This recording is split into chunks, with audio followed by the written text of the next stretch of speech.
Hello and welcome back everyone, we Weeb Online, and today I'm gonna continue the story What If Naruto Saved the Uchiha Clan Part 2, The End. If you enjoyed this video, please give it a big thumbs up, and to watch more videos like this, subscribe to my channel and turn that bell notification on so you never miss an upload. Now wasting no more time, let's begin.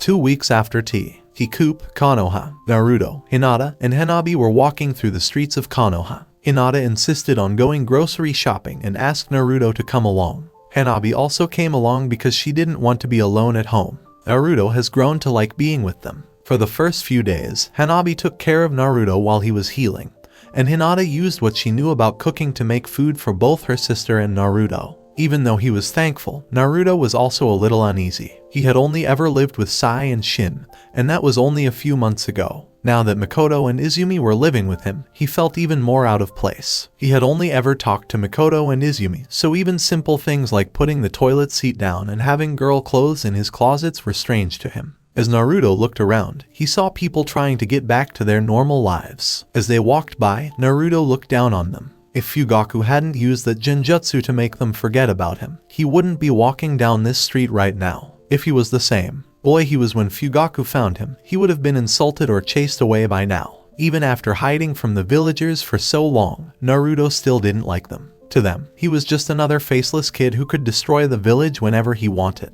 Hanabi took Naruto's hand and asked, "Are you okay, Naru?" She added, "You look angry." Naruto let out a sigh and said, "Sorry, just some bad memories." Hanabi said, "I am sorry, Naru." She felt Naruto pat her on the head and smile at her. "It's fine, Hanabi," he told her, and as the three of them kept walking, Hinata stopped them. When they stopped in front of a ramen shop, Hinata said, "Why don't we eat here first?" When they walked in, an old man and his daughter said, "Good morning, kids, and welcome to Ikaraku Ramen. Have a seat, and we'll be with you in a minute," the old man said. Hanabi and Hinata sat on either side of Naruto. As soon as they sat down, the ramen chef's daughter came forward and spoke. She asked, "So, how are you three doing? Are you three okay after the attack 2 weeks ago?" Hinata spoke up. "Why yes, we're doing well," she said. "We're getting better, and it's all thanks to Naruto," she said, pointing to the blonde boy sitting next to her. "Naru came and saved us from the monster, and then he went out to fight it," Hanabi said as Ayame stared in shock at the blonde boy in front of her. She then noticed that he had a leaf headband on his right bicep. Naruto, who was a little nervous about being in the spotlight, said, "I fought it with all my might, but I almost lost." He then corrected himself and said, "I fought it with all my might, but I almost lost." When he got back from the battle, Hanabi and Hinata cried over how bloody and hurt he was. Since then, he's been trying not to say he almost died, even though it was mostly because of the fox opening and closing. He said, "I'm just glad the fox is gone and I'm still alive." Ayame and Tuchai were speechless when they saw the young shinobi fight a demon like that and still live. Tuchai then put 3 bowls of ramen in front of the three and told them, "Eat up, kids, the first bowl is on us." Hinata and Hanabi started to eat while Naruto looked at the bowl in front of him. He tried to remember if he had ever eaten at a restaurant before and thought, "I think this is the first time I've ever done this." He can't remember. Naruto then took his chopsticks and started to eat. When he was done with his first bite, he looked at Tuchai and Ayame and said softly, "This is very good. Ramen is my favorite food, and this is the best I've ever had." Tuchai and Ayame laughed at that. "Well, we're always open, so come back, Naruto," Ayame said when Naruto realized what he was trying to do. Naruto said, "Uchiha, I'm the new Hokage's adopted son," he said as he kept eating. With Fugaku and Mikoto. Fugaku and Mikoto were finally able to relax for the first time since the attack as they lay in bed. Mikoto's head was on Fugaku's chest while he was fast asleep. Everything that has happened in the past few months has really worn him down. He was worn out by the coup, Sasuke's death, Itachi's betrayal, and the Kyuubi. The fact that Fugaku was made the new Hokage to fill the hole left by Hiruzen's death also didn't help. Mikoto kissed Fugaku, and when he opened his eyes, Mikoto was smiling softly at him. "Good morning, my love," she said softly as Fugaku wrapped his arm around her and pulled her closer to him. Fugaku kissed Mikoto on the head and said, "Good morning, Mikoto." He then looked out the window and said, "It's peaceful, isn't it? The morning calm." "Yes, it is," she said as she got off Fugaku and got out of bed. As Mikoto got dressed, she looked at Fugaku and asked, "How is Naruto and your experiment going?" Fugaku, following his wife's lead, also got dressed. "Very well," Fugaku said as he zipped up his police jacket. "Tetsuo says we should be done by tomorrow and ready the next day," he added. Mikoto was worried as she looked at him. She asked, will Naruto be okay? I know he's willing to do it, but will there be any bad effects? Fugaku then walked over to Mikoto and put his arms around her. Naruto will be fine, he said. He survived being unsealed and resealed with the Kyuubi. He can definitely handle it. I wouldn't risk my son's life carelessly, he said. Still a little worried, Mikoto nodded her head. She then put her katana on her back and started walking toward the door. I'll be gone for a while, she said, turning around. Naruto said he was going with Hinata and Hanabi this morning. They should be back by now. I'm going to see if Hinata and Hanabi want to have a mother-daughter day out, she said as Fugaku laughed. I'm going to see if Hinata and Hanabi want to have a mother-daughter day out, she said as Fugaku laughed. You've only known those girls for 2 weeks, and you've already taken them in, he told Mikoto, making her huff. She put her hands on her hips and said, those girls don't have a role model. Both of those girls had that jerk Hayashi as a father, so they need a good influence in their lives, she said as she opened the door. She said as she shut the door, I'm just doing what you did for Naruto. Fugaku finished getting his stuff together and started to leave the house to walk to the Hokage Tower. He thought about what Mikoto had told him and the good times he had with Naruto, teaching Naruto how to fight with his hands, throw kunai, read and write, and go on missions to kill bandits outside of Konoha. Fugaku smiled as he remembered the past as he looked at the Hokage statue. Naruto, one day you will take my place as Hokage and continue the legacy we have built, he thought as he walked to the Hokage Tower. Using Sai. Sai was drawing another picture of his dead brother Shin. It had been a few weeks, but Shin's death had left him with fresh wounds. After messing up the drawing again, he crumpled it up and threw it away. Sai sighed and started to get his drawing supplies together. Then he heard crying, so he started to walk toward it. When he got to where the crying was coming from, he saw a pink-haired girl with a red ribbon crying behind a tree. Sai saw no reason to hurt her, so he let her know he was there. Salutations, miss, he said, making the girl jump. I heard you crying and thought you might be hurt, he said with a fake smile. The girl, who was a little scared of the pale boy, said, no, I'm not hurt. I am crying because my mommy and daddy died, she said, making Sai stop smiling. I was staying at my friend Ino's house when the monster destroyed my house and killed my parents, she said, wiping away her tears with a handkerchief. Ino and her mom are letting me live with them, but I'm still sad.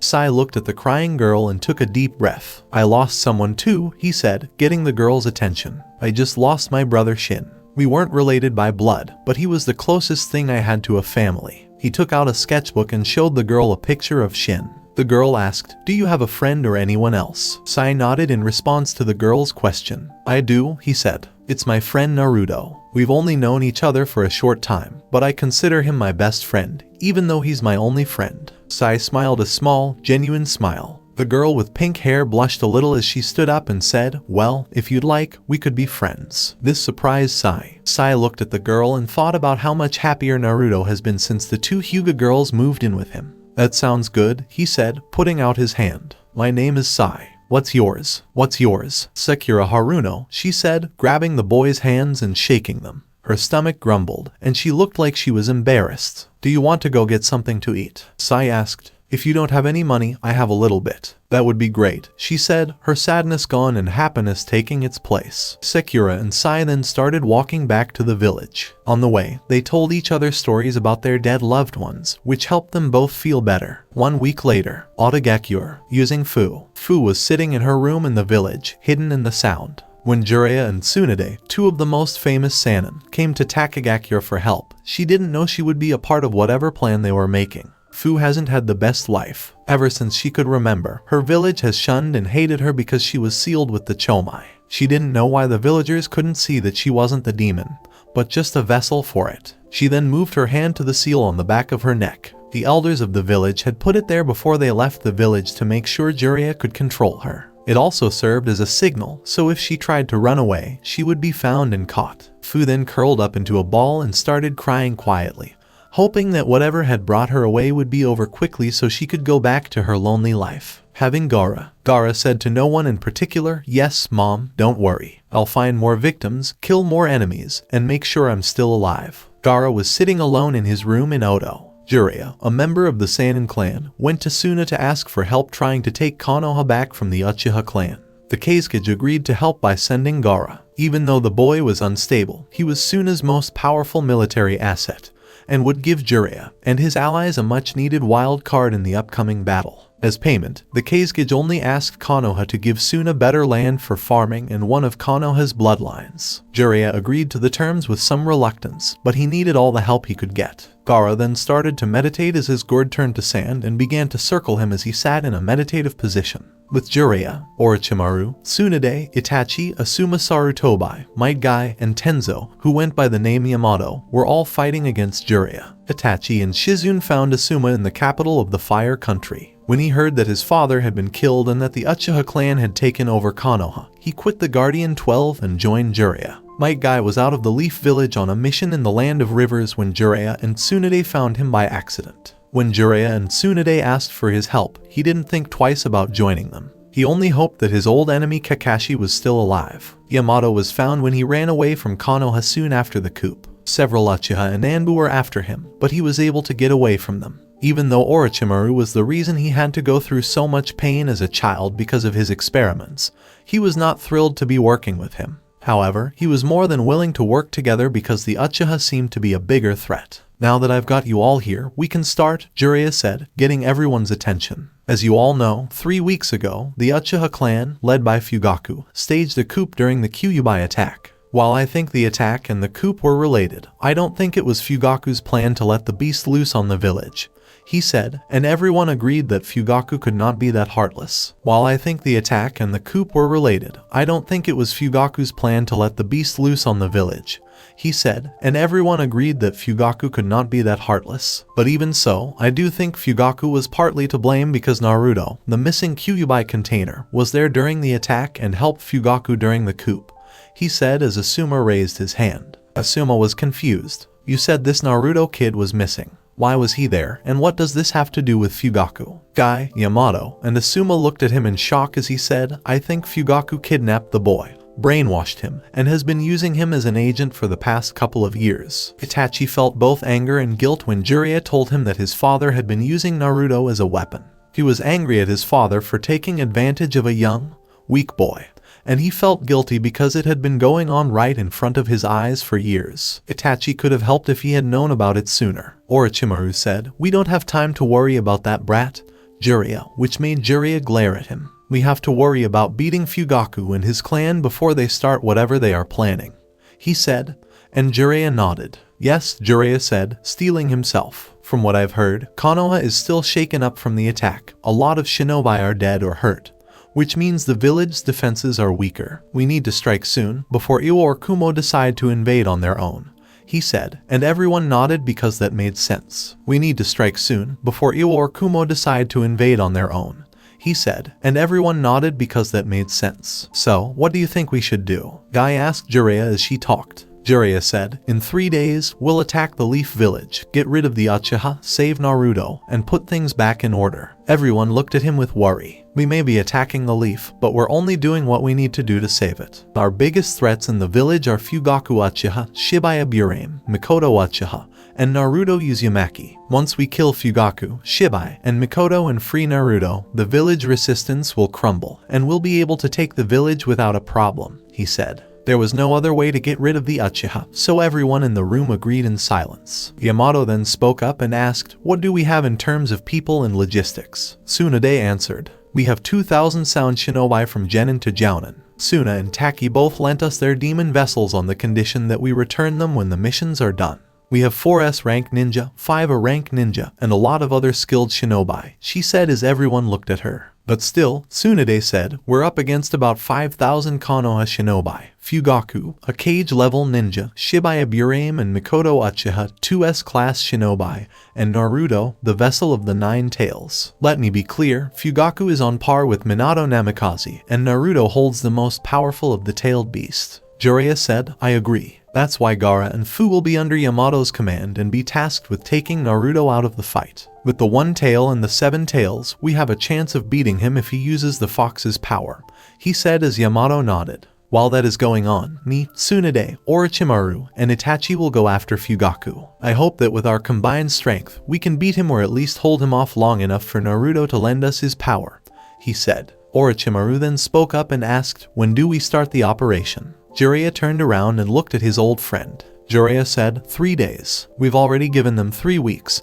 and the longer we wait, the harder it will be, she said. Orochimaru gave a nod and started to leave. I have a few last things to do, he said as he closed the door. It will be our backup plan in case something goes wrong, he added. Jiraiya felt a chill go up his spine as he watched Orochimaru leave the room. He didn't like working with Orochimaru, but if it meant saving Naruto, he'd do it. Jiraiya then looked at the people who were still in the room and said, "The meeting is over. Go get ready for the operation." Everyone then started to leave the room. As Jiraiya walked back to his room, he thought, "Be patient, Naruto. I'm coming to save you." No one in the room knew it, but there was a small beetle in the room the whole time. At the same time in Konoha, Naruto was in his living room sharpening his sword. Hanabi was asleep, so he and Hinata had some time to themselves. Hinata was making tea at the time. He looked at his left hand with the bandage on it as he moved it. Naruto thought, "It's still a little stiff." He went back to sharpening his sword and thought, "I hope it gets better soon. I can only train for about 2 hours before it hurts." Hinata said, "Why your tea, Naruto?" as she walked up to him and handed him his cup. "Thanks, Hinata," Naruto said with a smile. He liked having Hinata around because she always made his day better. Naruto then remembered that Mikoto did the same thing for Fugaku a lot when he worked in the Hokage Tower. Naruto looked at Hinata and told her, "You'll definitely make a great wife someday," then went back to sharpening his sword.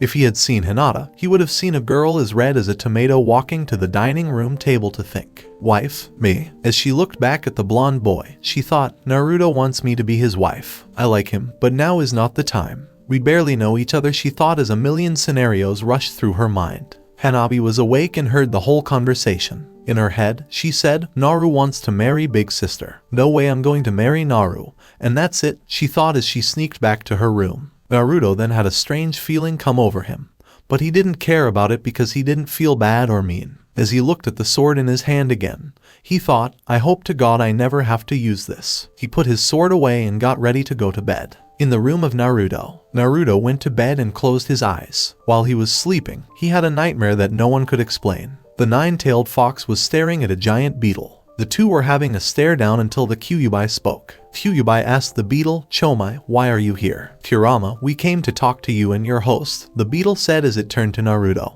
who had stopped moving out of fear. "Don't be afraid, child. I'm here to warn you," the beetle said, but Naruto didn't understand what it meant. "I'm here to warn you," the beetle said, but Naruto didn't understand what it meant. "A warning?" he asked the beetle as it answered. "My host Fu is in danger. In 3 days, she'll be forced to fight you against her will," the beetle said as Naruto looked at it with interest. "I beg you not to kill her. She's not a bad person like the vessel of the One Tails. I ask that you beat her without killing her," the beetle said as Kyuubi started to laugh. "I ask that you beat her without killing her," the beetle said as Kyuubi started to laugh. The Kyuubi roared, "What a stupid request. My host will kill your small vessel." And the Kyuubi stopped when Naruto turned on his Sharingan and started to torture the fox mentally. Naruto looked at the beetle and bowed to him. He said, as the beetle bowed, "I'll do my best to help this girl Fu." The beetle said, "Thank you, good sir. Please keep Kurama on a tight leash. He has the most volatile personality." Naruto nodded. Then Naruto woke up in a cold sweat. His mind was racing because he didn't know if what had just happened was real or a dream.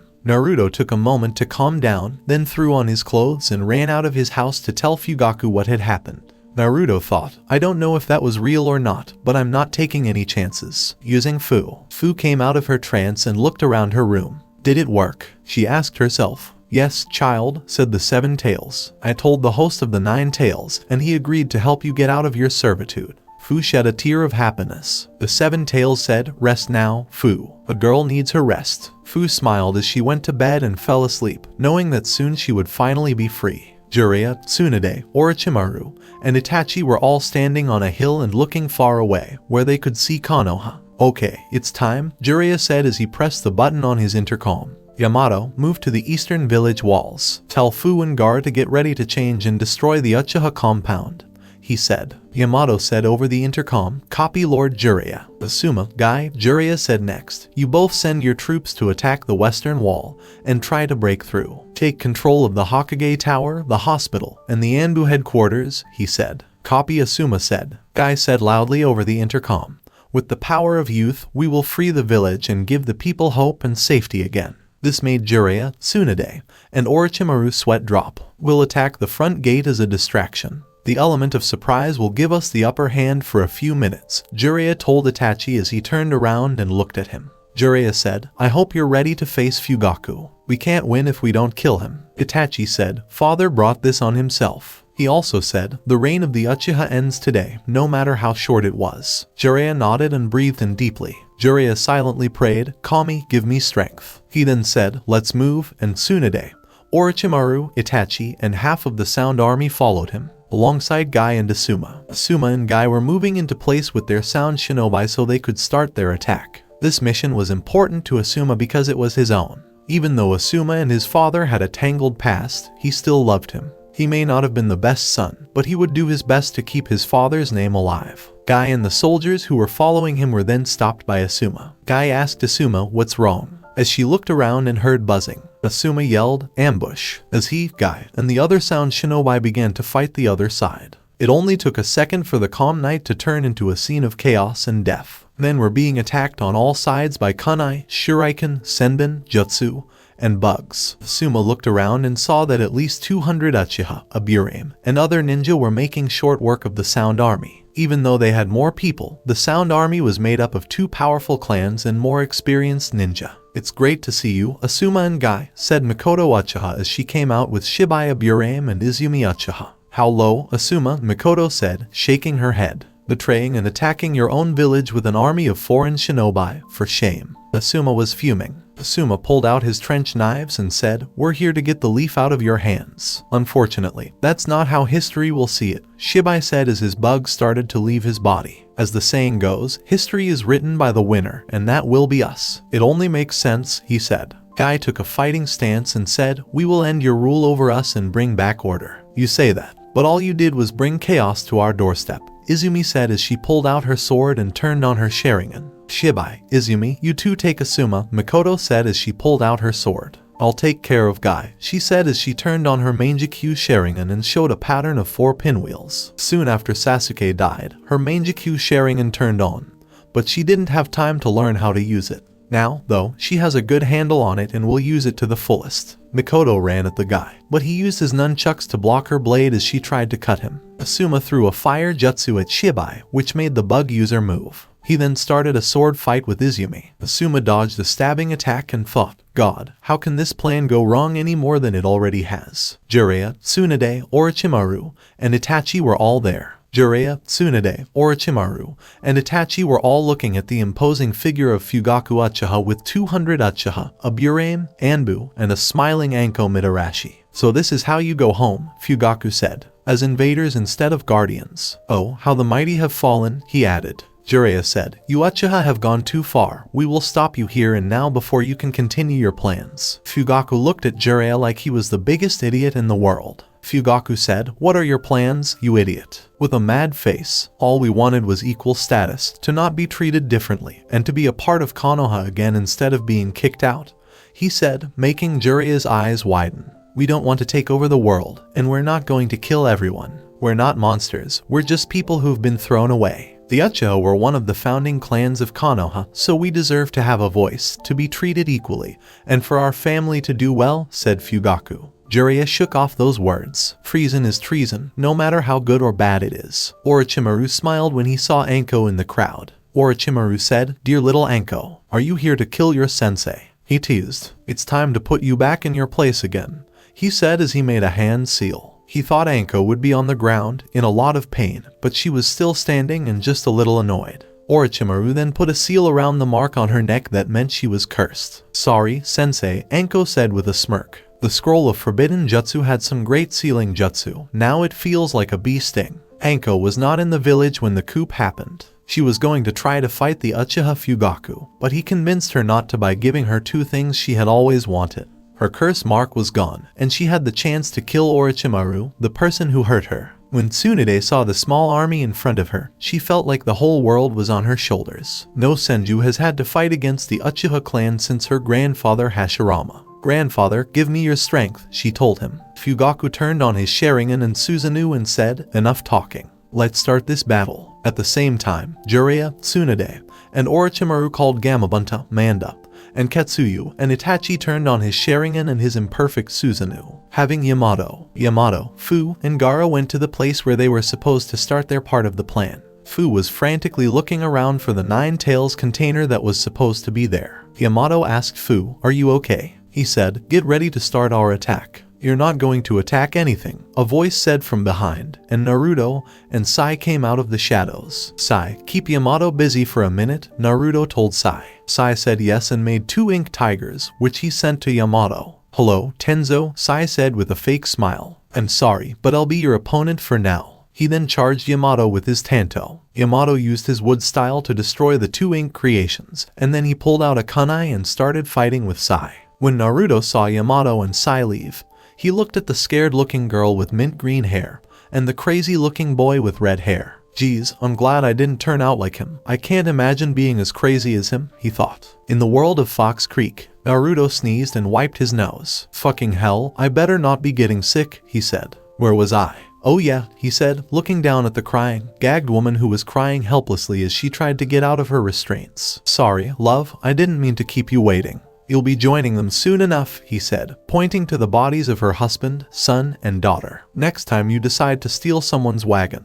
you better make sure it isn't me," he said, pulling out his knife. "Now hold still, beautiful. I don't want to hurt your face before I get it off," he told the woman as he started to peel the skin off her face. "You'll be joining them soon enough," he said, pointing to the bodies of her husband, son, and daughter. "Next time you decide to steal someone's wagon, you better make sure it isn't me," he said, pulling out his knife. "Now hold still, beautiful. I don't want to hurt your face before I get it off," he told the woman as he started to peel the skin off her face. The only sound she could make was a muffled scream. "Go back to the story, Fu," Naruto said, pointing to the girl. "Don't worry, I'll help you both," he said as Gaara opened his gourd and sand started to form around him. Gaara said to Fu as he slowly moved away, "Your death will make mother happy." Naruto sighed and turned on his Sharingan in his eye. Naruto took off the bandages on his left hand, which had a second Sharingan implanted in it, and said, "I guess I'll have to use this then." He then put his left hand over his left eye. Fugaku and Tetsuo used Danzo's wooden prosthetics to put Obito's second eye in Naruto. Now Naruto has both eyes and can use the Mangekyou to its full potential. As Fu and Gaara looked into Naruto's eyes and fell under the jutsu, Naruto said, "Tsukayomi." In the realm of Tsukayomi with Fu, Fu was scared because the sky was red and everything else was black and white. "You are in my Tsukayomi," Naruto said as he appeared a few feet away. "You are safe, and time doesn't matter here because I control it," he said as he sat down. Fu sat down in front of Naruto and looked at his face. He had a ponytail of long blonde hair, 3 whisker marks on each side of his face, and 2 eyes that didn't match. Fu asked Naruto, "Are you the one Chomai reached out to?" Naruto nodded. "Yes, your Biju begged me to save you from those who want to enslave you," Naruto said as Fu looked at him with wide eyes. "I do not want to kill anyone unnecessarily, so I will free you, and once this battle is over, you can leave," Naruto said as Fu looked happy and then sad. Fu said in a defeated voice, "But if I leave, I'll be hunted down for my Biju. I'll never be safe," she said as Naruto thought for a moment. "Then you can stay," Naruto said, surprising Fu. "I have taken in many people who had nowhere to go. You can live with me. I'm sure Hinata and Hanabi would love to have a friend who isn't near Sai." Fu looked at Naruto and saw no lies in his eyes or bad intentions in what he said. He really did want to help her, so Fu asked, "Do you promise?" "I promise you, Fu," Naruto said, putting out his hand. Fu took it and stood up. She held his hand for a few seconds before Naruto started walking in a random direction, dragging her along. "Like me, you must have had a hard life," Naruto said to Fu with a small smile. "Would you like to talk about it?" he asked as Fu cried. "I was never hurt physically or mentally," Fu told Naruto as she told him about her life. "But my village ignored me and made me live alone. I was never," Fu began as she told Naruto about her life, and he listened. "I was never," Fu began as she told Naruto about her life, and he listened. Both were still holding hands as they walked in the same direction with nowhere to go. Having Gaara was in his mindscape, looking at Shukaku in all his Biju horror. "What the hell are you doing here, boy? You shouldn't be in here. What's going on?" yelled Shukaku, shaking the ground. "I brought him here to see you," Naruto said to Shukaku, who was standing a few feet away. "I wanted to show him that you are not mother, you are just a creature using a young mind that has been tainted," Naruto added. Shukaku began to laugh. "So what? What are you going to do about it? You're a weak human, you can't," Shukaku started, but stopped when Naruto teleported to his nose and looked into the 2 blazing Sharingans in front of his face. Shukaku stiffened up like a statue and just stared off into the distance. Gaara asked the blonde boy, who was now scaring him. What did you do to mother? It's not your mother, you crazy idiot, Naruto said, pinching the bridge of his nose. It's just a giant tanuki that was playing mind games, probably because of your terrible seal. I put it to sleep so you can use its powers without hearing voices, Naruto said. Gaara then kneeled down. It wasn't my mother, Gaara said as he started to cry. I killed so many people and did so many terrible things. My whole life was killing. What should I do now? He asked as he started to cry. His whole life, he had no reason to keep living. Then he felt a hand on his shoulder. Naruto said, I can give you a new reason to live. Fight for me, for my village, for real peace and equality, he said. With you by my side, we can make sure that no more monsters like us will ever be made. Gaara stopped crying when he saw the blonde boy and stood up. Yes, I think that could work, he said as Naruto smiled and put out his hand. Naruto said with a smile, welcome home, brother, using Sai. Sai was in a kunai battle with Yamato. Sai knew he had to keep Yamato busy while Naruto took care of the other two containers, but Sai doubted he could last more than 2 minutes against Yamato. Just before he was about to keep fighting, Yamato jumped out of the way of a wave of sand and looked up to see Gaara coming toward him. Yamato yelled, Gaara, what are you doing? Gaara looked back at him with a blank face. Gaara said in a dull voice, I'm helping my new brother. Before Yamato could answer, he saw Fu open her mouth and let out a sparkling substance that blinded him. Yamato, who was now blind, screamed in pain, but Naruto cut off his head before he could finish. Yamato's body fell to the ground, and Naruto made a clone, sealed up the body, and told it to take it back to the house to keep it safe. When you said to keep him busy for a minute, did you really mean for a whole minute? Sai asked Naruto as he walked up to him. Naruto nodded, and Fu and Gaara looked at him with wide eyes. Fu yelled, what? She said, we talked for hours. I told you about my life, and you told me about yours. You talked to me about plans and strategies, Gaara said, sounding just as surprised. Naruto laughed at both of their antics. He said, time doesn't matter in the Tsukuyomi until he got serious. Sai, you and Gaara, go help Mikoto, Naruto told the two boys as they ran off, Gaara following Sai, including Sai and Gaara. Gaara nodded. Your name is Gaara, right? Sai asked. I'm Sai, and I'd like to welcome you. Gaara said, thank you, and Sai thought for a minute before he spoke. Sai asked Gaara, are you dating a woman? Gaara looked confused and shook his head. Good, he said. My girlfriend Sakura has a friend named Ino. I think it would be great to introduce you to her, as she is looking for a cute boy to date. Gaara looked confused for a moment. Gaara said, I think that could be possible, but I might need your help because I'm not very social. Sai laughed and pulled out a book called How to Get Along with People. I'm also learning, so let's help each other out, Sai said with a smile as he put the book away. But after this battle would probably be the best time to start, he added as he and Gaara ran toward their next fight, alongside Naruto and Fu. Naruto held out his hand and said, Fu, grab on. Fu grabbed it and held on tight. Then Naruto shushined them to where Fugaku was. Fugaku smiled when he saw Naruto, and the person he thought was Fu arrive at the battle. Jiraiya, Tsunade, Orochimaru, and Itachi also saw the boy and girl arrive. Naruto, you're here. Jiraiya yelled. It's over, Fugaku. Naruto is free from your grasp. Jiraiya started, but Naruto threw a fireball at him, so he had to stop. Naruto said, I've always heard you were an idiot, but to think you're this stupid is an insult to all living things, which made Orochimaru laugh at the boy's words. Naruto, you are being controlled by Fugaku, Jiraiya said with certainty. This is not you, please listen, he added. Naruto looked at him with a bored expression. Naruto shocked his 4 enemies when he said, I'm doing this on my own free will. Tsunade spoke up. She yelled, Naruto, how could you do this? What about the village? How could you betray it? Naruto gave her a hard look that shut her up. Naruto yelled, the village that ignored me, beat me, and made me feel like I was worthless. Konoha is not my home. It's just a place to me. My real home is wherever my father and mother are. He said, making Fugaku smile even wider. And I find your words funny, since you left the village and went on a decade-long bender. Let's face it, Tsunade, you are a weak, broken woman, and it's time for the Senju line to end, he said, pulling out his sword. Jiraiya yelled, Naruto. He then said, this is not what Lord Hokage would have wanted, and it's also not what your parents would have wanted. Naruto started to laugh. That's what that fool said, too, before I put this sword in his chest, Naruto said as Jiraiya turned pale. Naruto was the one who killed Hiruzen, and I don't care about Minato or Kushina. They never raised me, trained me, or loved me. Those names mean nothing to me. I am Naruto Uchiha, adopted son of the 5th Hokage Fugaku Uchiha, Naruto said with pride. Jiraiya looked down in defeat. He knew that Naruto or whoever he had hoped he would save was dead for a long time. Tsunade was now crying because she had lost her only link to her distant relative Kushina because she was afraid and in pain.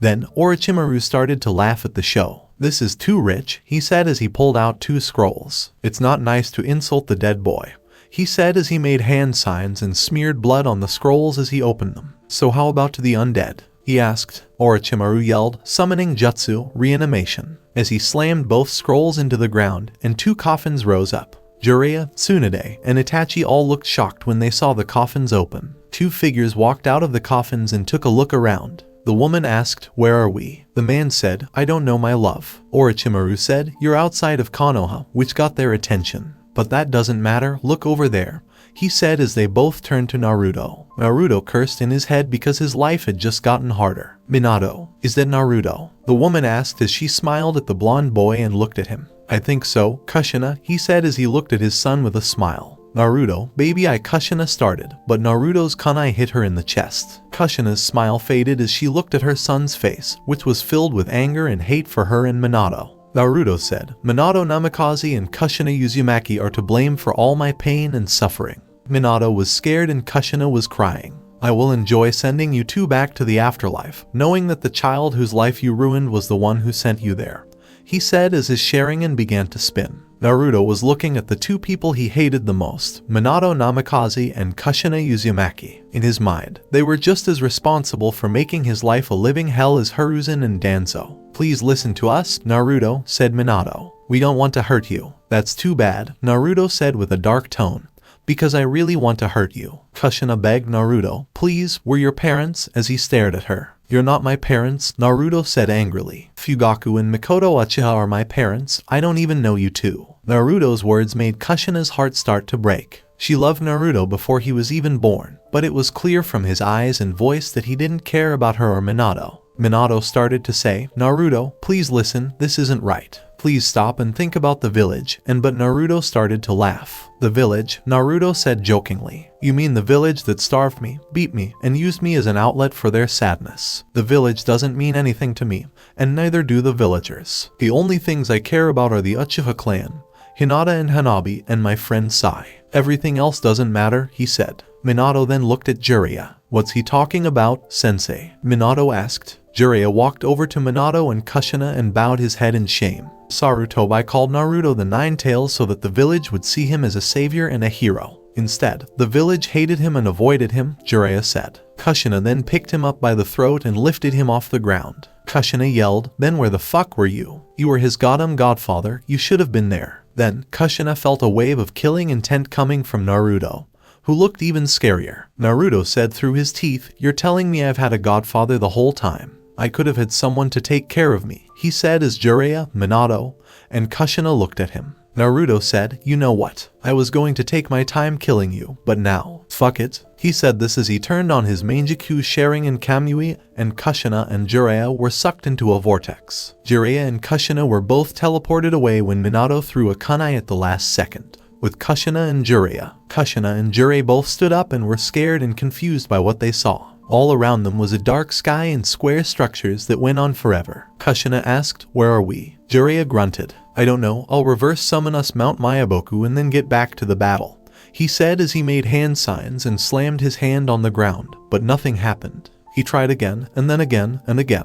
Jiraiya, who was now panicking, looked at Kushina with fear in his eyes and said, "I can't reverse summon us." Kushina also started to look scared and said, "We're trapped." Using Minato, Minato looked at where Kushina and Jiraiya used to be and then back at Naruto, who was covering the eye on his hand. "Naruto, what did you do? Where are Kushina and Sensei?" Minato asked. Naruto said in a bored voice, "They're in the Kamui dimension, and they're stuck there unless I bring them back, which I won't do." Naruto then looked at Fugaku and said, "I'll take care of Minato's father." Fugaku nodded and turned his attention back to Orochimaru, Tsunade, and Itachi. "Okay, but do it quickly," Fugaku said. "I'll deal with Itachi," he added. Then Fu moved forward and turned on her one chakra tail cloak. "I'll take care of it," she told the female Sannin. Anko, who came out of the ground as a pile of snakes, took off her trench coat and took out 2 ninjados. Anko said with a wicked smile, "I'm here for Orochimaru, so get out of my way unless you want to be next." When Naruto saw this, he charged at Minato, and the 2 of them started fighting as they left the area. with Mikoto. Mikoto was fighting Guy in a separate area from the main battle. It looked like both of them were on equal footing. Mikoto was giving it her all and using her MS, while Guy was on the third gate and didn't want to go any further. Just as Mikoto was about to attack, she saw a wave of sand come down on Guy. Guy jumped out of the way in time and landed, where he saw a small red-headed boy attacking.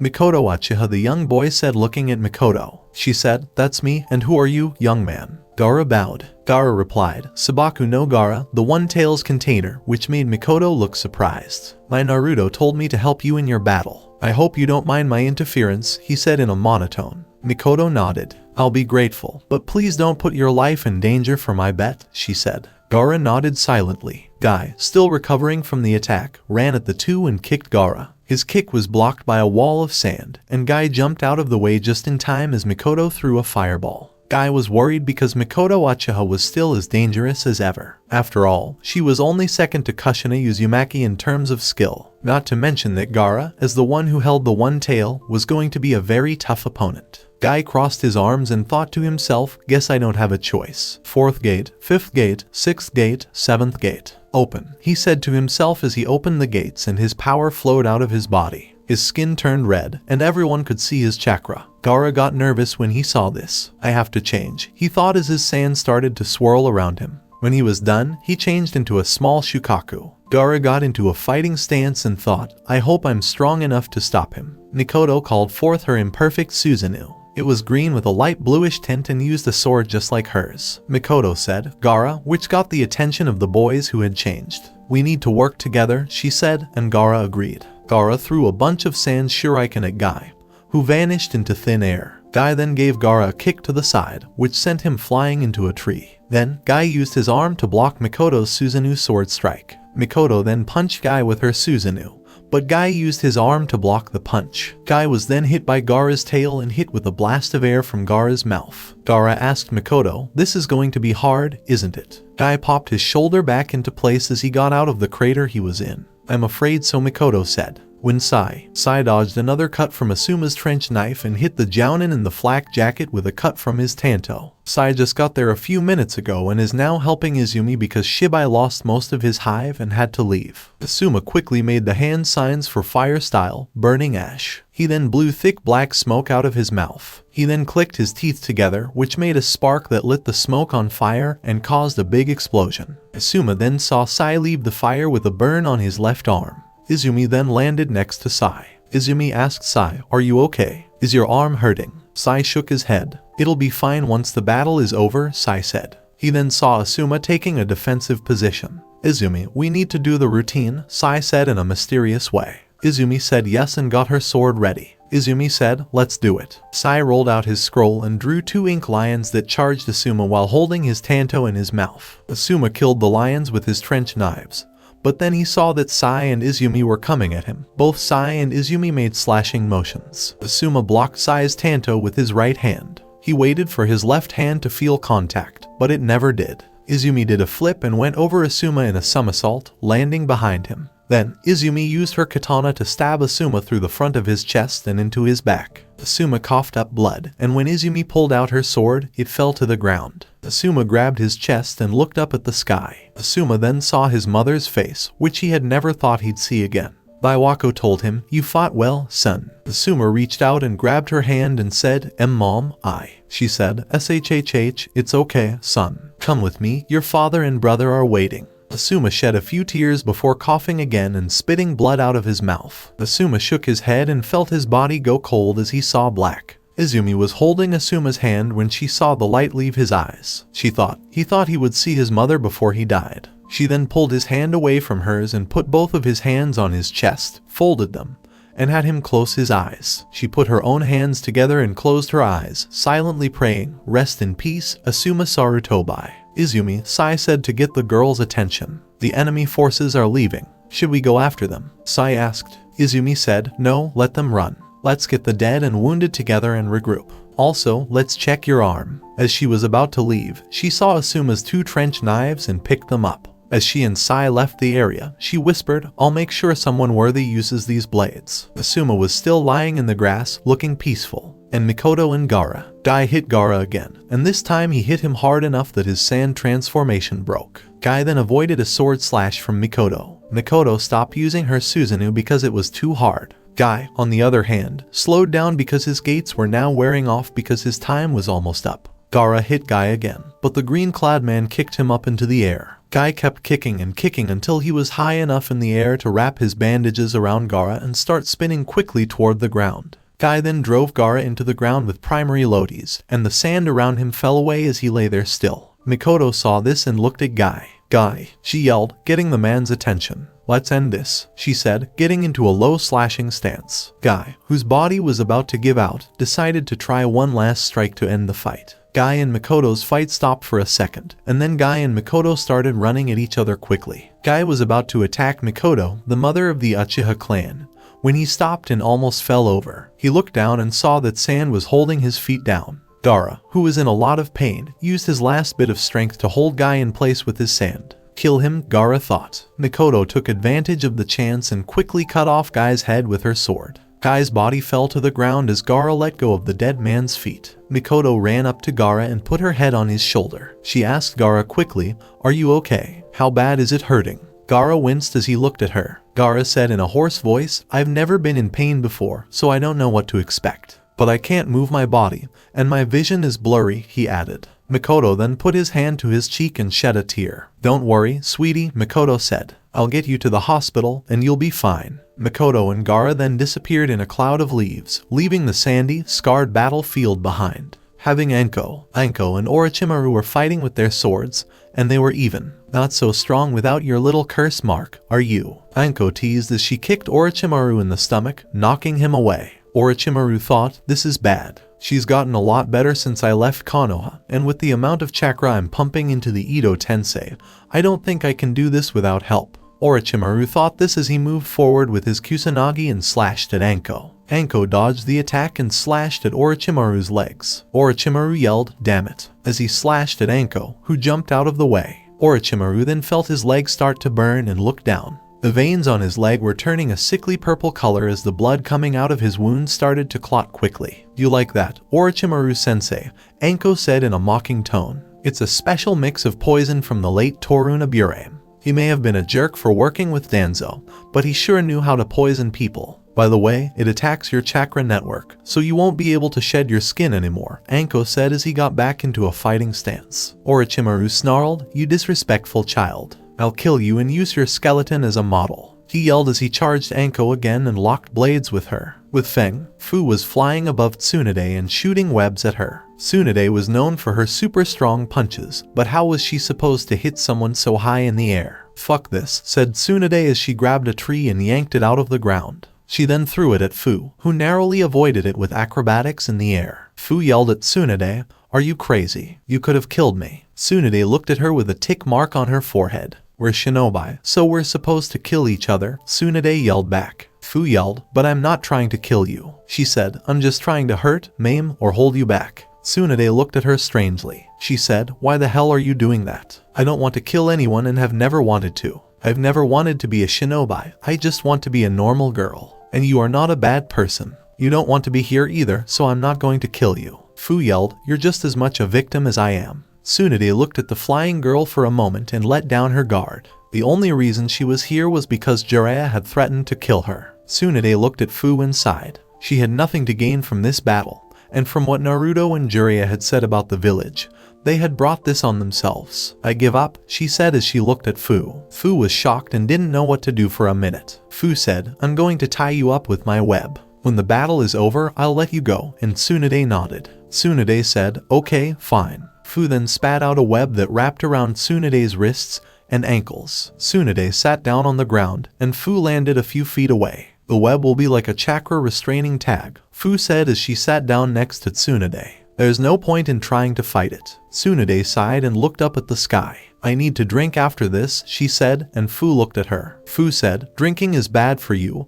and Tsunade laughed. "One day you'll discover the wonders of sake," Tsunade said as she turned to look at Fu. "But for now, let's have a girl talk." Fu nodded. "Okay, that sounds great," she said with a chirp. "So, do you think that Naruto boy is cute or not?" Tsunade asked Fu, who blushed and turned away. "I think that's a yes," Tsunade said teasingly as Fu blushed more. with Fugaku. Fugaku and Itachi were trading punches. Both Uchiha had used up their Susanus and were now fighting in a more traditional way. Itachi's sword broke, so he had no choice but to throw it away. Fugaku was more comfortable using his fists than a kunai, which was proving to be very effective. Fugaku caught Itachi's punch and countered with a kick to the ribs, which took Itachi's breath away. He then grabbed Itachi's arm and, using a judo throw, threw Itachi to the ground. He then grabbed the arm again and snapped it at the elbow. Itachi screamed in pain as Fugaku slowly let go and walked away. Fugaku told his former son Itachi, "You're a fool for fighting me. I taught you almost everything you know." Itachi, whose arm was broken, stood up and glared at his father. "You are the fool, father," Itachi said through the pain.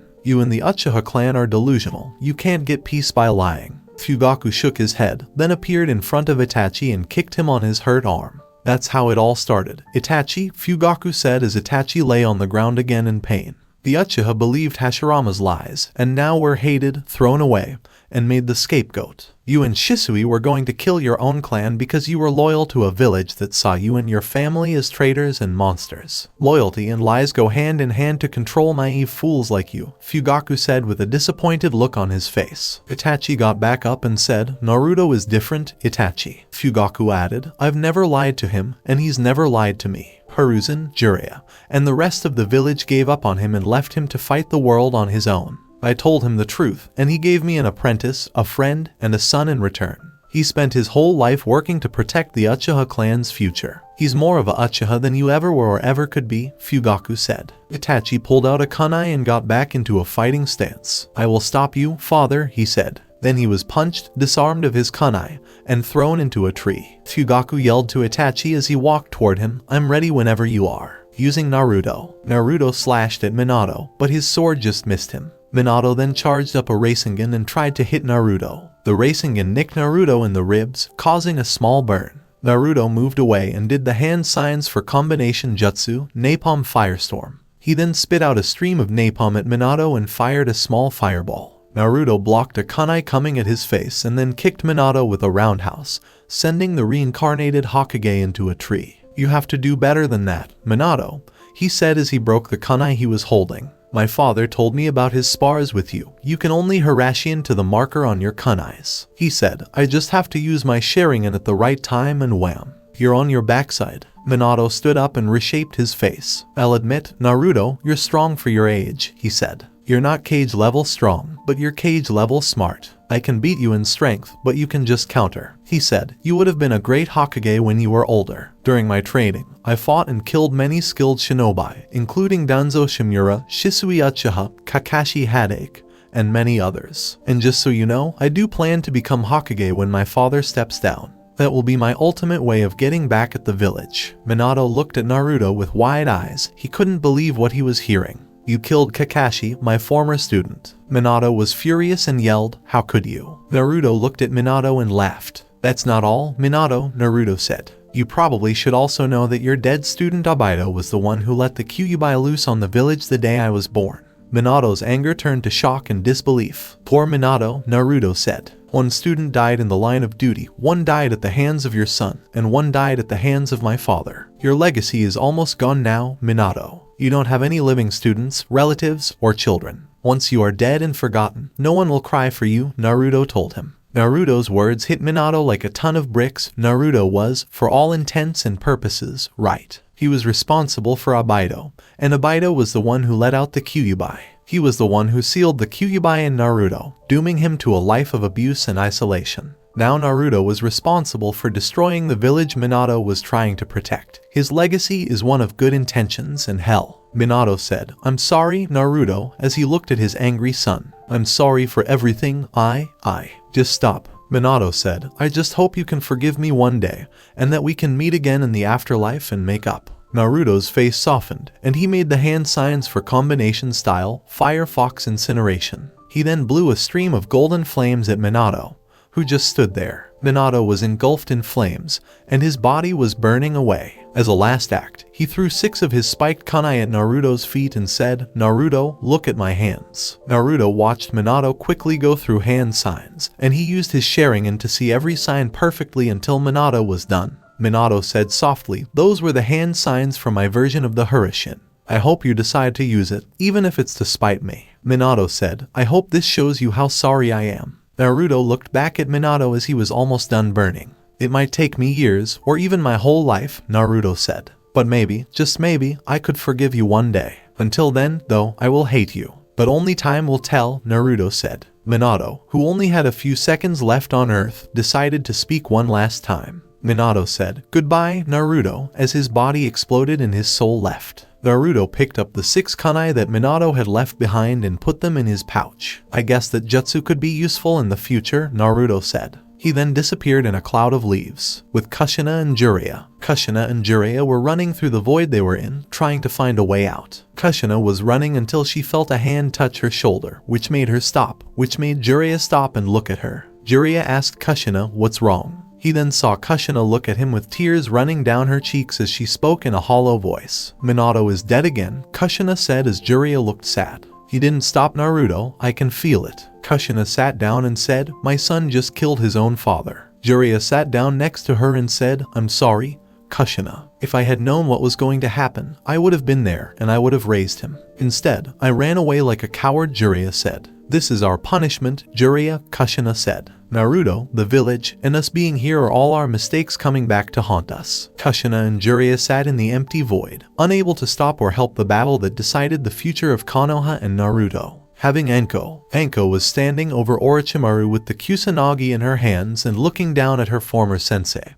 who was lying on the ground and bleeding heavily. All of Orochimaru's years of experimenting, changing his body, and switching bodies had been for nothing, thanks to Anko's poison. Well, Orochimaru-sensei, Anko said with a wicked smile, I guess it's time to end this. I want you to know that this is going to hurt you more than it hurts me. Orochimaru had no other choice but to close his eyes and get ready for the final blow. Orochimaru then heard a loud clang and opened his eyes. He saw that Naruto brat standing there blocking the sword that was inches from Orochimaru's neck. Anko yelled at the blonde boy, what the hell are you doing? I was about to kill him. What the fuck are you doing? Anko then stopped talking when Naruto gave her a dirty look. Anko, watch your mouth, Naruto said in a scary calm voice. I am your superior. I am your better. One more outburst like that and you won't live to see Orochimaru die, Naruto said. Anko stopped talking because he didn't want to make the boy madder than he already was. Orochimaru asked, why did you stop her? Naruto looked at him like he was crazy. Because I still need you to be alive for now, Naruto said, then turned to Anko and said, hold him down and take him to where his father is. If he doesn't get there alive, you'll have to deal with the consequences. Anko nodded, and Naruto disappeared in a swirl of leaves. Anko, looking at Orochimaru, took out a chakra sealing tag and a piece of ninja wire. Okay, asshole, stay still, she said as she started holding down the injured Sannin. With Feng, Fu and Tsunade were talking in a field when Naruto came out of a swirl of leaves. Naruto looked at the 2 women who were now staring at him. Wow, Fu, Naruto said in awe. I didn't think you'd be able to beat Tsunade and hold her back, he added as Fu blushed and looked shy. Well, she kind of gave up to me, Fu said as he looked at Tsunade. Tsunade said, Fu talked me into giving up. I didn't want to join this invasion to begin with. Naruto nodded and looked at Fu. Go to where Fugaku was when the battle started with Lady Tsunade. I'll be there waiting, Naruto said before he disappeared again in a cloud of leaves. Fu walked over to Tsunade and helped her get up. Fu said, we can get there quickly if we fly. But Tsunade looked doubtful. Look at me, I'm so much bigger than you, there's no way you can lift me up, Tsunade said as Fu ignored her. Trust me, I can do it, Fu said, wrapping her arms around Tsunade and spreading her wings. As Fu started to fly, she realized that while she could fly Tsunade, it would be a little slower. Hold on, okay, Fu said, as Tsunade tried not to look down because they were so high up. With Fugaku was standing over a badly hurt Itachi, who was barely conscious and trying to say I will. I but couldn't get the words out. Enough, Itachi, Fugaku said to his former son. Nothing you say or do can change anything. He then heard Naruto land and turned to him, asking, is it done? Naruto nodded. Yes, father, Naruto said. Now it's time to end this for good, he said. Just as he said that, Fu landed with Tsunade, and Tsunade threw up on the ground and coughed. I'll never fly again, Tsunade said between breaths, and Fu scratched the back of her head in a sheepish way. Fu said, sorry about that. A few seconds later, Anko came in with Orochimaru still alive and held down. Good, they're here, Naruto said. Line them up, he told Anko and Fu, who moved Orochimaru and Tsunade next to Itachi, who was now kneeling. Okay, now for the last pieces, he said. with Kushina and Jiraiya. Kushina and Jiraiya were still sitting in the endless void when a vortex opened up a few feet away. They both stood up, expecting a fight to start, but nothing did. Kushina said, "Quick, let's jump through before it closes," as she ran to the vortex and was sucked into it. Jiraiya was hesitant, but she followed right away. When Jiraiya stepped back into the real world, he was caught in a web and fell to the ground. As he tried to break free, he felt his chakra being sucked away by the web. He then looked over and saw that Kushina was in the same situation, and they were both lined up with Itachi, Orochimaru, and Tsunade. Naruto said, "Thanks, Fu." This got Jiraiya's attention. "Now, let's start," Naruto said as he stood in front of the 5-bound ninja. "Naruto, whatever you do, don't," Kushina started, but Naruto stopped her by raising his hand. Naruto took a deep breath and said, "Wait until I say what I need to say. I'm not a monster, I'm not. I could have killed you all and been done with this, but I didn't, and do you know why? Because this whole mess started with that. Hiruzen, Danzo, Itachi, and Obito were planning to kill the Uchiha clan because they were a threat. Or a preemptive strike, if you will. Now 3 of the 4 are dead and the last one is in front of me looking like an overused punching bag," Naruto said as he looked at Itachi, who was still barely conscious. "If I kill you all now, I will make you all martyrs. If I kill you all now, I will be no better than the people who have made my life a living hell. So I'll spare you all," Naruto said, shocking them all. He then pointed to Orochimaru and said, "Except you. The world will be better off without you doing your experiments and molesting little boys." Orochimaru, who was now furious, said, "You little brat, how dare you?" But Naruto stopped him by kicking him in the jaw, knocking out a couple teeth. Naruto kept talking as if the last few seconds had never happened. "As I was saying," he said, "I'm going to spare your lives. I'm doing this to end this cycle of hatred that started because of a couple of fools and their plans." Jiraiya wasn't sure, but he said, "You're really going to spare us, aren't you?" Naruto shook his head. "Of course not, that would be stupid," Naruto said. Jiraiya and Itachi will both have their chakra permanently sealed off. Itachi will also have his Sharingan removed and replaced with prosthetic eyes, thanks to Danzo's root experiments, he said, turning to Tsunade. Itachi will also have his Sharingan removed and replaced with prosthetic eyes, thanks to Danzo's root experiments, he said, turning to Tsunade. "I will not do so to Lady Tsunade.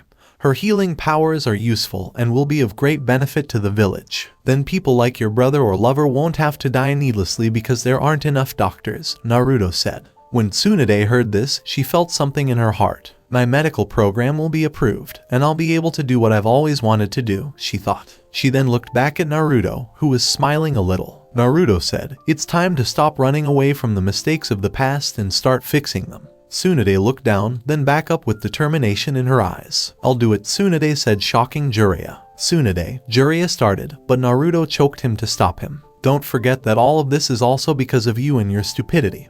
"Jiraiya," Naruto said as he took a deep breath. "I want to kill you, Jiraiya. I want to kill you to get back at the 3rd and 4th Hokage, and I want to kill you for leaving me as a child. But I'm keeping myself from grabbing my sword and cutting your head off," he said, looking at Jiraiya. "I want to kill you to get back at the 3rd and 4th Hokage, and I want to kill you for leaving me as a child. But I'm keeping myself from grabbing my sword and cutting your head off," he said, looking at Jiraiya. The man flinched at his eyes. "But," Naruto said again, "while I was fighting Minato, he did something I didn't expect. He apologized to me and asked if I could forgive him someday. Now, I'm going to give you a chance to," Naruto said. Jiraiya looked at Naruto with narrowed eyes and asked, "What do you want?" "You keep up your spy network and help us defend the leaf," Naruto said, making Jiraiya's eyes widen. "We are not expansionists, but we do plan to take the Sound Village as payment for our trouble," Naruto said, looking at Orochimaru, who was still angry. "We need you to give us information about the other villages. We want to know their troop sizes, logistics, or even what is the latest fashion. For all I care. Just do what you did for Hiruzen and Sarutobi, and the village will be safe," Naruto told him. Jiraiya sighed and said, "Fine, I'll do it. It's not like I have a choice." Naruto nodded. "The alternative is death, so no, you really don't," Naruto said as he looked at Itachi. "You'll be kicked out of the leaf, lose your Uchiha name, and lose your chakra." Naruto told Itachi, "Leave, find a place to live, get a wife, and have kids. I don't care, just don't come back." Itachi nodded weakly, knowing he couldn't fight anymore. He knew when he was beat. Naruto then turned to Kushina and said, "Kushina," which made Kushina fear the worst. "Even though I don't think of you as my mother, I may have been wrong to call you one of the people who made my life hell. Before Minato went back to the spirit world, he told me that he hopes I can forgive him for his mistakes someday, Naruto said, and Kushina looked at him with hope. I might. I'll try, Naruto said. I've held on to all this anger and resentment for so long that it's all I really know. But I will try to forgive him, though it might take a while. As for you, Kushina, I hope you can forgive me, Naruto said. Kushina started to cry as she looked at Naruto. I may not have turned out the way you wanted, but I'm not a bad person. I'm not a bad guy like Danzo. Naruto said, I saved a clan from being wiped out. I saved 2 princesses who now live with me. I gave a boy named Sai a brother,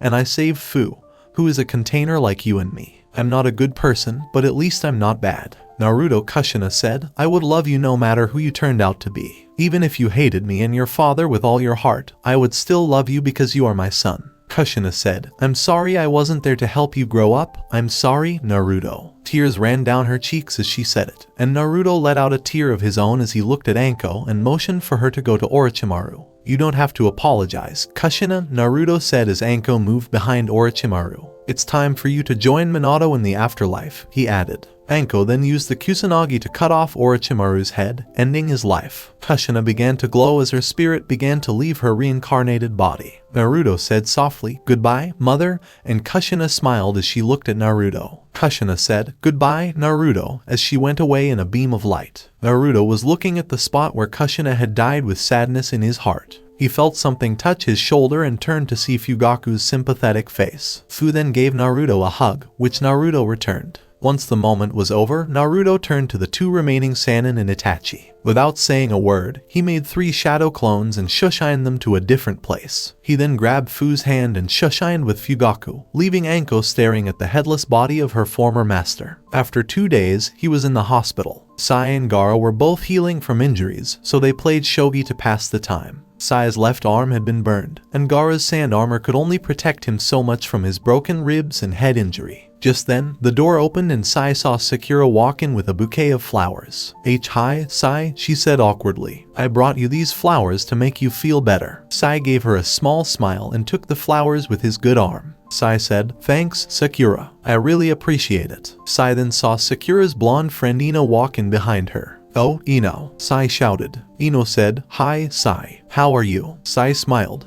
I'm getting better, but that's not what's important right now, Sai told the blonde girl, making her confused. He then moved out of the way so Ino could see Gaara, who was sitting next to him. Ino, this is Gaara, he told her. Gaara, this is Ino, the girl I told you about, he told Gaara as the blonde girl looked at him. Greetings, Lady Ino, Gaara said in a formal tone. I'm Sabaku no Gaara, and it's an honor to meet a beautiful girl like you, he added. Gaara was repeating what Sai had told him, that women like it when men compliment their looks. Ino was blushing when she saw the red-haired boy with a bandage on his head sitting next to her best friend's boyfriend. Oh my god, he's so cute, she thought. His red hair and the tattoo on his forehead help a lot. Nice to meet you too, Gaara, she said as she sat down next to him. So, do you have any cool jutsu like Sai or? She asked. Gaara then used his sand to make different shapes and figures, which impressed both Ino and Sakura. To get a girl's attention, a boy should show off his talent, Gaara thought, reciting the passage from Sai's book. Sai, who was standing behind both Ino and Sakura, gave Gaara a thumbs up. It looks like our reading is paying off, he thought as he kept watching Sakura and Ino be amazed by Gaara's sand tricks. Using Naruto. Naruto was helping Hinata and Hanabi set the table inside the Uchiha manor. But the invasion stopped and most of their problems solved. They decided to enjoy the small moment of peace. Mikoto suggested that they have a family dinner, and Naruto and Fugaku agreed. Hanabi asked Naru, how's your hand? Naruto looked at her with a small smile. Naruto flexed the limb and said, it's fine. I only used it a few times, but it really wore me out. I need to train with it more, he added. Hinata said with worry, well, not so soon, right Naruto? You're still getting better. Naruto told Hinata, I'll be fine in a few days. Once I'm back in fighting shape, I'll be able to start training to master it, he said. Fugaku said as he walked in, and I'll be there to help you. Even I still need to master my eternal Mangekyou Sharingan. It'll be a nice way for us to bond as father and son. Naruto said, that would be nice, Dad. Now you're really talking about training. Fu said as she and Mikoto carried the food out of the kitchen. Is that all you boys talk about? She asked. Well, we need to start talking about training, too, Mikoto said. After all, with Hinata going into the new medical program, I'll also need to train someone. Hanabi whined, what about me? Naruto patted her head. When you get older, I'll train you myself, okay, Naruto said, making Hanabi get stars in her eyes. Hanabi cheered. Yay, Naru is going to train me. This made Naruto and Hinata laugh. Okay, that's enough, Mikoto said.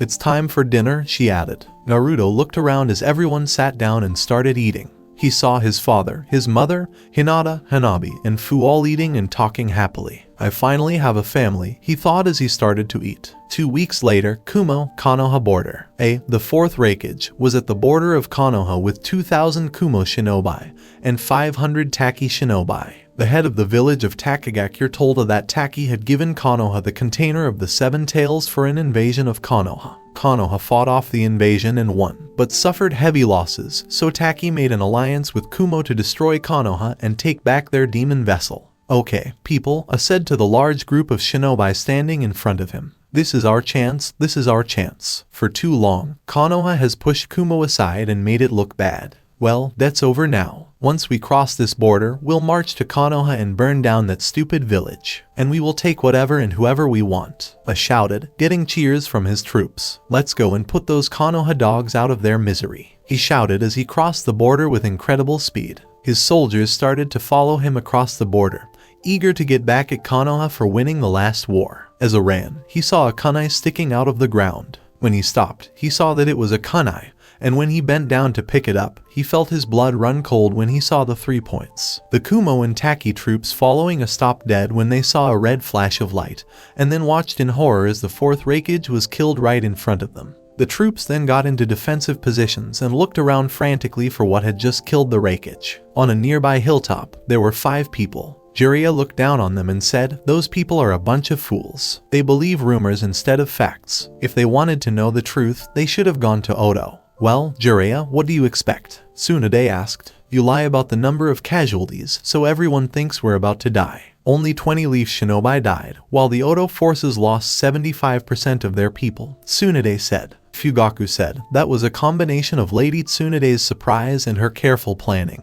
But Naruto did the most to make the operation work. Gaara said as he adjusted the gourd on his back. Yes, if Uzumaki hadn't turned me and Fu to your side, you would have lost a lot more people. Either way, good work, Jiraiya, Naruto said, spinning a 3-pronged kunai as he looked at the white-haired Sannin. It's nice to see you keep your end of the deal, Naruto added as Jiraiya crossed his arms. I still think Fugaku is a jerk, but that doesn't mean I'm going to let the leaf suffer, even if it's in his hands. Don't worry about it, Jiraiya told Fugaku. Fugaku gave him a blank look. No thanks, Lord Jiraiya. I still think you're stupid and annoying, Fugaku said. Naruto looked at the man and said, you did well, Jiraiya. Please leave, you don't need to see this. Jiraiya nodded and left. Okay, Naruto said after taking a deep breath, let's end this before it starts. The Kumo and Taki forces were still looking for the person who killed the Raikage when they heard 4 big explosions coming from the west. When they turned around, they saw something that made their blood run cold. As half of the forces attacked and the other half ran away, Naruto, Fugaku, Gaara, and Tsunade tore through the invasion force with ruthless efficiency, leaving a path of death and destruction in their wake. The actions of the 4 strongest ninja in Konoha, like those of Hashirama, Tobirama, and Minato Namikaze, would go down in history and stop anyone from invading the Land of Fire in the future. With Itachi walked back to his small house in the Land of Rice because he was done working for the day. After his chakra was sealed and he was kicked out of Konoha, he wandered around the countryside aimlessly. A year after he started his journey alone, he came across a village that was being attacked by bandits. Itachi's chakra was sealed, but that didn't mean he couldn't help. He killed the bandits and helped free the town with his great swordsmanship and shinobi training. The town thanked him by giving him a small plot of land to work and live on. The next 23 years went by quickly. He got married to a local girl and got her father's land when he died. He had kids and mostly lived a peaceful life. Itachi opened the door to his small house, and his youngest daughter, Momo, ran up to him and gave him a big hug. Daddy, you're home, she shouted, and he hugged her back. Momo then let go and told her mother, Mama, Daddy's home. A woman with brown hair walked out of the kitchen and kissed Itachi. Issa said, welcome home, love. How was it in the field today? Itachi smiled. Not too bad, Itachi said with a small smile. Sasuke and Shisui are both at the market, getting some fresh vegetables for dinner like you asked, Itachi said as he moved to a chair and sat down. Those sons of ours will probably come back with the wrong ones again, Issa said. They must share half a brain or something. Asa said, they're twins. They're the same in every way, including how smart they are, which made Momo laugh. Momo honey, could you help me prepare to begin cooking? Asa said, to which the young girl got up and walked to the kitchen. And you mister, go take a bath. I don't want a sweaty husband at my dinner table, Asa said, to which Itachi put his hands up in defense. Anything for you, my angel, Itachi said as he saw his wife smile and walk off. Itachi got up and started walking to the bath, but he stopped for a moment in front of a small table. On the table were two pictures, one of Itachi's best friend Shisui and one of his brother Sasuke. Itachi named his twin sons after the two in order to honor their memory, and to have a little piece of them in his life. Itachi then looked above the table. Above the table were his old Anbu mask and sword. Both were reminders of a time in his life that he had long since forgotten. Itachi then touched his old Anbu mask and sighed. He thought, you call to me, but you never say anything. Itachi turned around and went to wash up before dinner. In Konoha with Naruto. Naruto woke up and rubbed his eyes. He looked at his empty bed and got up, dressed, and left the room. He walked into the dining room and saw Hinata, Hanabi, and Fu setting the table. Good morning, girls, he said, and Hanabi walked up to him and kissed him on the lips. She smiled as they parted. Hanabi said, good morning, Naru. Naruto groaned, and both Hinata and Fu laughed. Hanabi, Naruto whined. You're an adult and my wife. Please stop calling me by the name you gave me when you were 3. Naruto asked, and Hanabi smiled and shut her eyes in response. Hanabi just said, nope, and went back to the table to finish setting it up.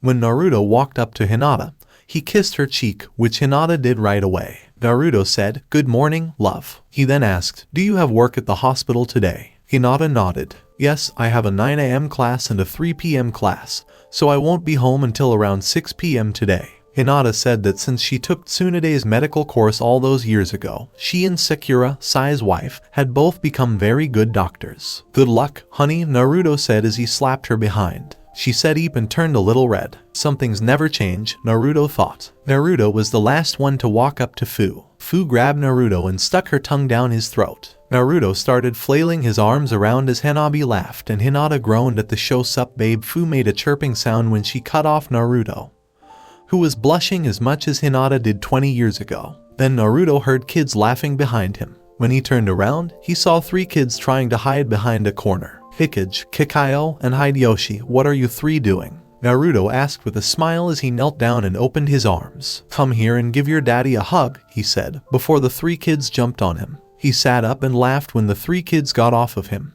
Hinata's second child was Hikage, who was 6 years old. She had Hinata's eyes and hair, but her father's face. She was usually very quiet, but not as nervous and twitchy as her mother used to be. Hanabi had only one child, a 6-year-old girl named Kikayo. She looked a lot like Hanabi, but her hair was darker and straighter and it was the same color as her father's. Fu had only one child, Hideyoshi, who was 8 years old. He had Fu's mint green hair and eyes, but his skin was like Naruto's. He was also more wild than Fu's other children, always pulling pranks and giving his father trouble. Hinata told the kids, okay, kids, it's time for breakfast. You can play with dad later, and they went inside. All 3 kids sat down next to their mothers and started to eat. Naruto joined them and sat down to eat. He smiled when he saw his wives and children. When his father told him that he wanted him to start his own branch of the Uchiha clan, Naruto was thrilled. His father then told Naruto that he needed to take multiple wives to start having children. Naruto started to worry. Naruto then got over his nerves and asked Hinata to help. She agreed, and Naruto also asked Fu,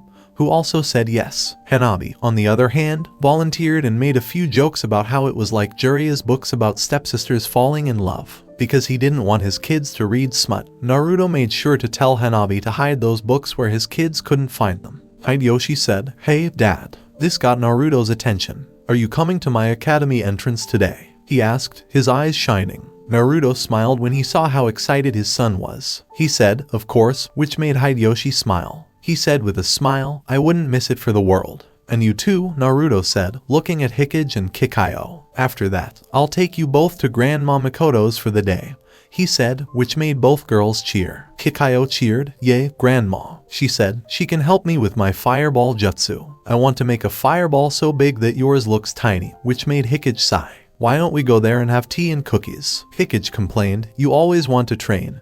You never want to play or relax, which made Kikayo huff. I need to get strong so I can take over as Hokage after Grandpa steps down, she said with her arms crossed. Grandpa is really old, and I'm going to be the one to replace him, she added. Naruto laughed, which made her look at him. Sorry, honey, but Grandpa is going to give it to me soon. Naruto said something that made Kikayo and everyone else look at him strangely. He said, Father said that in 2 years, he wants me to take over, so you're looking at the future 6th Hokage. This made Kikayo say, no. Then I'll have to get stronger than you, and when you're really old, I'll become Hokage, Kikayo said, standing up and crossing her arms proudly. Hanabi cheered, that's my baby girl. This made Hikage and Hinata laugh so hard their sweat ran down their faces. And when you become Hokage, I'll be the new Anbu commander, Hideyoshi said. I'll beat Big Brother, then replace Auntie Izumi and be your left hand, he added, which made Fu look at him strangely. Fu said, you mean your right hand, honey? And Hideyoshi shook his head. He said, Kikayo is a lefty,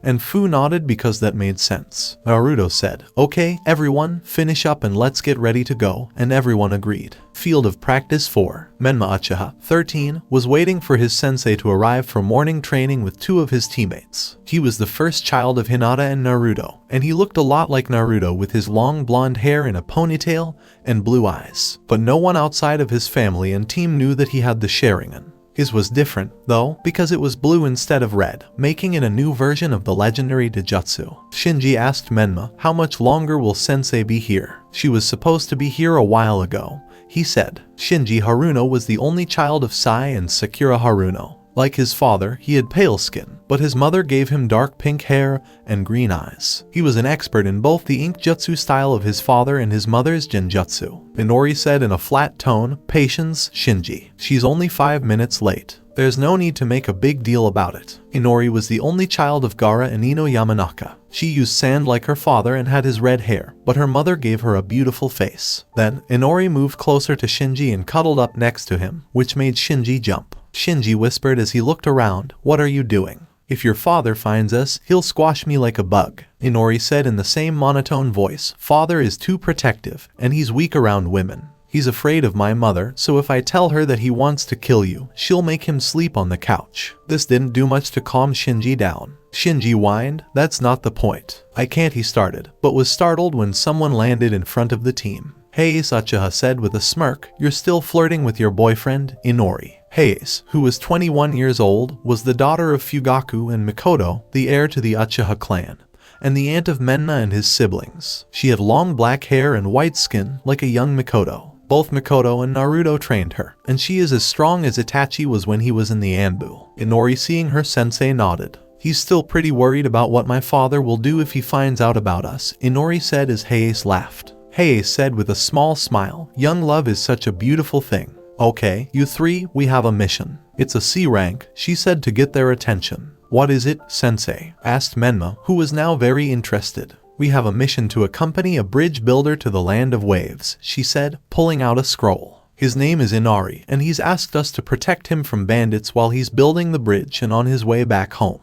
Her 3 genin were happy to finally be going on a C rank mission. Menma thought, a C rank. I can't wait to tell father. He wanted to make his father proud. Shinji thought, finally, I can show what I can do and kick some bandits' ass, as he thought about the action. Inori thought to herself as she rubbed her chin. A mission outside of the village with Shinji would be great for making out since he's so afraid of getting caught by my father. Be ready to leave tomorrow for a month, so say goodbye and pack your stuff. We have a bridge builder to protect, Hayes said. And a hot one at that, she thought to herself before disappearing in a swirl of leaves. Then, Menma and his teammates got up and started walking back to the village to get ready for their mission. Together, Fu and Hanabi and Fu were with Kikayo and Hikage in front of the Uchiha manor. When the door opened, Mikoto held out her arms and said, Hikage, Kikayo, come here and hug grandma, she said, and both girls did as she asked. Mikoto put both of her grandkids down and walked over to Fu and Hanabi. My 2 beautiful daughters-in-law, she said as she hugged both women. How are you 2? Where is Hinata? She asked, to which Hikage replied. She said, Mommy is being a doctor, which made Mikoto smile and nod. Well, then you'll have to bring her some cookies and tea from home, she said as the 2 girls cheered and went to the usual place where they ate snacks with their grandmother. Mikoto told Hanabi and Fu, come in, girls. The more the merrier, ever since Hayes became a sensei, I've missed girl talk, she said. Fu skipped past Mikoto and said, okay, mom. Even though Mikoto was an adult, she still had her bubbly personality. Hanabi said as she walked into the house. I'd love to be a mother. Mikoto shut the door behind her and joined her daughters and granddaughters for afternoon tea. With Naruto, Fugaku, Gaara, Sai, and Izumi. Don't worry, Gaara. Everything will be fine. Naruto said, I'm sure Inori will be fine on her first mission outside of the village. She'll have Hayase, Menma, and Shinji with her, which made Gaara huff. That's what makes me worry, Gaara said. Inori and Shinji have become close, and I don't want that boy to touch my daughter even a little bit. If he does, he said, I'll have no choice but to get rid of him. Sai laughed. Don't worry, Gaara, Sai said with a smile. I've already given my son condoms in case he and her get together, so you don't have to worry about her getting pregnant. Gaara got even more angry when Sai said it in a funny way. Gaara stood up and said, that's it. I'll lock my daughter in the house. Where can I find a chastity belt to put on her? This made Fugaku smack him on the back of the head. Fugaku yelled, calm down, damn it, as Gaara rubbed the back of his head. You're a 32-year-old man, act like a goddamn adult. He yelled, then sat back down. Fugaku rubbed his hand through his graying brown hair and said, I'm too old for this crap. Izumi asked, so, Lord Fugaku, why did you call us here? To change the subject. Fugaku looked at the four people in front of him and started to talk. Fugaku said, I've been Hokage for 24 years, and it's time for me to pass the torch. Everyone looked surprised, except Naruto. Fugaku said, in 2 years, I want to make my son Naruto the next Hokage. I want to know if I can count on you three to help me support him in this great job. Of course, I'll do it, Sai replied, smiling at Naruto. Naruto is my brother in every way except that we don't share blood. I will help him with anything he needs. Gaara said, I'll back Naruto, too. Without him, I'd still be a mindless killer. Gaara said, I owe him for letting me meet my wife, my daughter, and my new excitement here in Konoha. Izumi looked at Naruto and said, I have always trusted Lord Naruto since the first time I met him. He has never led me astray, and I know he will be a great replacement and take this village to new heights. Thank you all, Naruto said with a smile. When the time comes, I look forward to working with each of you. Fugaku smiled and spoke up. Fugaku said, thank you all for your time. Could you all please leave me and Naruto now? They did as he asked and left. Fugaku then took out a bottle of sake and 2 cups. He poured the alcohol into the cups and gave one to Naruto. Son Fugaku started by saying, if it weren't for you, none of this would have been possible. I don't see the sad, broken orphan I found all those years ago when I look at you. I see a man. Fugaku said, he is a man who rose above the hatred and prejudice of the village. He is a man who saved a clan from being wiped out. He is a man who will take over for his father and carry on the work they did together. Naruto let out a tear when his father said that, and then he looked at his adoptive father's smiling face and spoke. Thank you, Dad. I had nothing, but you gave me everything and more. If you hadn't saved me that day, none of my wives, children, or purpose would have come to be, Naruto said, raising his cup. Fugaku did the same. Naruto said, long live the Uchiha clan. Fugaku said, long live Konoha. The two men drank their drinks and coughed when they realized it was stronger than they thought. Fugaku, who was getting better, looked at Naruto and talked. Now, son, he said, pulling out a big book that made Naruto pale. It's time to start your training, he said with a wicked smile. Damn it, Naruto said. After all these years, I still have to learn from him as an adult. Then, Fugaku opened the book and passed it to Naruto. Fugaku said, we have a long way to go, my apprentice. Naruto said, let's get started, master, and then he started to read. He was getting ready for his new role in the Uchiha clan's history. So this was the end of the story. I hope you enjoyed it. To watch more series like this, subscribe to my channel. Till then, we Weeb offline.